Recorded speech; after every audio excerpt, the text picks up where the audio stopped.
Interesting one. A 19-point deficit is what Houston had to overcome. Kevin Durant with 40 and 8. Reed Shepard 20 off the bench. Shepard. Desmond Bain Go with off 30. bad self. Paolo Banchero, we can talk about that in a second here. He finished with 19, 9, and 8. But it's the 19-point deficit in the second half that's obviously the big story.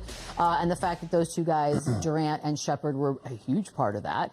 It's interesting to me, and I wonder what you think. Obviously, you don't ever have to want to overcome a deficit like that, but it's the playmaking, the scoring, that seems to be, Lou, where Houston's going to run in some real issues come playoffs. Yeah, but I think they got the guys to do it. It's just a matter of doing it on a consistent basis. And I love the fact that Kevin Durant put his foot down last night, and he had another one of those moments. Y'all know who I am, right? I'm Kevin Durant, and I love the fact that he's there. Now, putting a lot of that pressure on an older guy, sure, I like that, because that's precisely why you go out and go get a Kevin Durant. You go get him to put pressure on other teams. You go get him to go and win you basketball games like this. Now you need your other guys to step in and fill in the gaps. We knew that this team was going to have a different identity when Fred VanVleet went out. You know, now you have Reed Shepard, and he's doing his thing. But you just need more consistency from your supporting cast and the other guys. I think Kevin Durant is going to be fine. I think Sengun is going to be fine.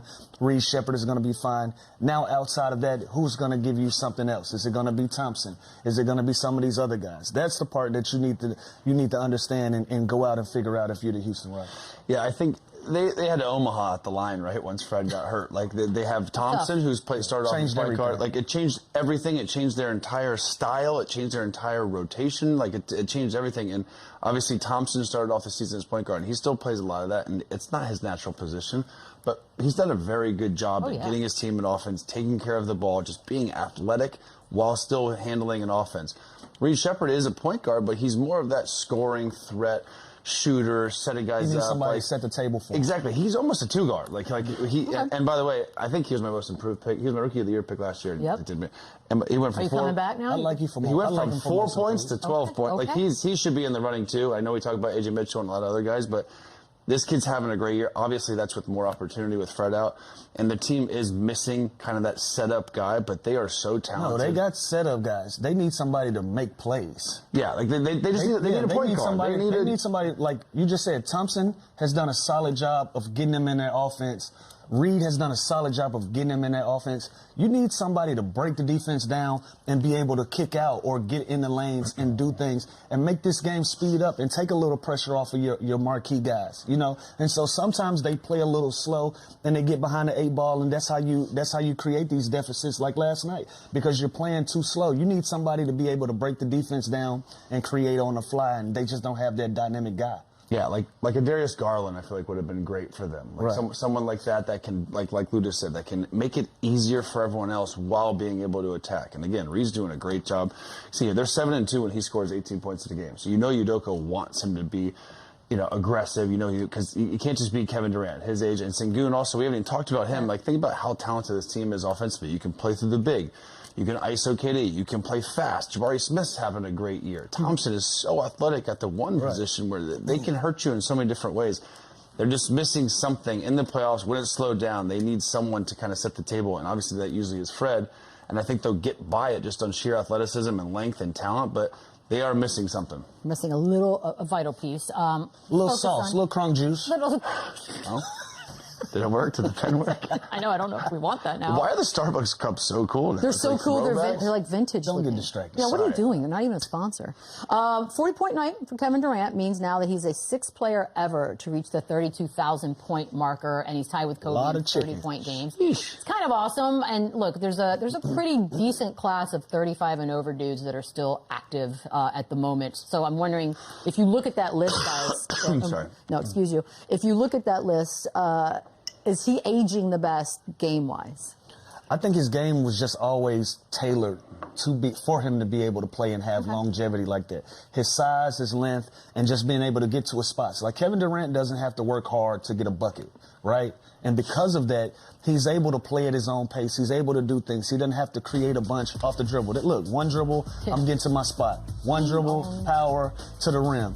All of these are pull-ups. All of these are middies. You can't do nothing about it. You know what I mean? You're looking at a guy That's a 7 foot. That's almost what is he? 6'11", 7 He doesn't want to be 7 feet, Lou. All right, well, he's 6'12". So we're looking at a 6'12" guy that can just get to his spot at ease. So at any age, he's going to be able to play and do that if he can only take 1 or 2 dribbles, just based on his size and him being able to get to his spot. Yeah, he's never had to be the fastest or strongest guy just because of his length and his size and the way he shoots over his head. Like, he's unguardable now.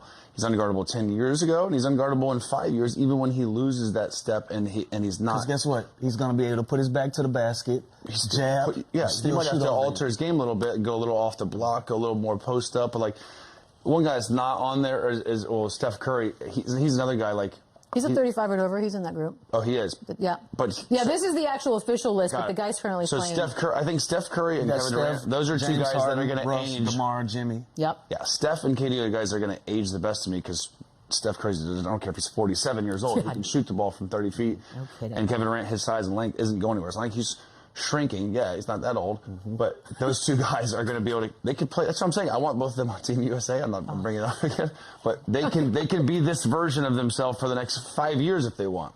They've never been the fastest, strongest guys. So when they lose that step, they're still going to be productive.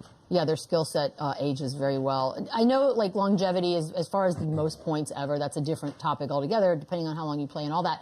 But as far as scorers that you are scared of, like the lethal scorers of all time, where is he? I think he's number one. He's one. Okay. I think he's number one. Again, everything I just said. His handle, his size, his versatility. There's no way to guard this man. You can be physical with him. He's faster than you. You can play off him. He's one of the best shooters of all time. He's so long and athletic. You can't put someone smaller, there's no solution besides double teaming him, and then still usually he's going to make the right play and get out of it. So there's a lot of great scorers. Like Kobe was insane to guard. Like LeBron is more passive and more facilitator, but ISO, one-on-one, like if you put a one-on-one tournament for anyone that's ever touched a basketball, I'm picking him to win. He's just a classic. He's just a classic. Yeah, not a lot of shimmies and shakes and all of that stuff. He just gets right down to business, and he's able to score the basketball. Like I said, he just uses his size. There's nothing you can do with him.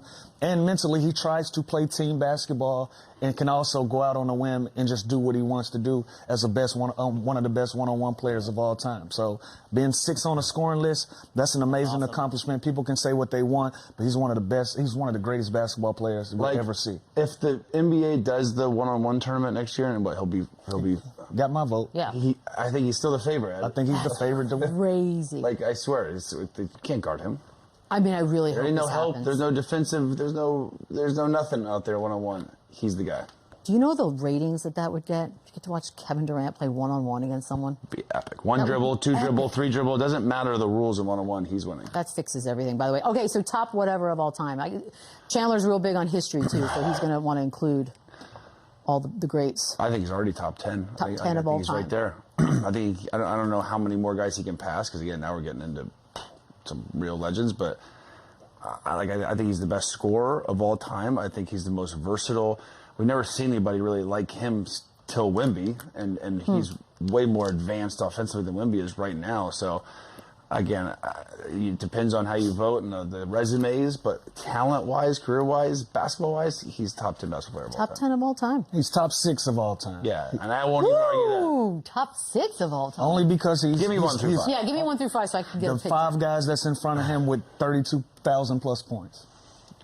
Oh. Wait, throw that up there again? Because I feel like that eliminated a few people that maybe it wouldn't have. I hope. Yeah, sure, but like Steph Curry and all of those guys. But there's no way you have Karl Malone ranked ahead of Kevin Durant.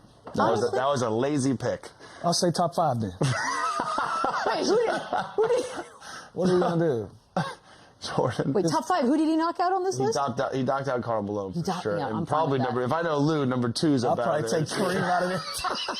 I know, I was going to say. So we got LeBron, so he's Michael, top 4. He's top Kobe, 4. Kevin Durant. Yeah, but we got to put Steph Curry in this conversation. But again, these lists are subjective. You're ageist. Those are like all contemporaries. Because I've never seen a lot of these guys play, and I think we put some of these people on our list just to please other people's opinions. Societal pressure. Yeah, societal pressure. I've never seen some of these guys play. I've never seen them play. Never seen him play. Oscar Robertson? Never seen him play. Chandler did say he watched a lot of Larry Bird highlights, so he has. Do yourself a favor, watch some Bird highlights. There you go. There's your advice for the weekend, kids. We're going to take a quick break. More Run It Back on the other side. Top 4.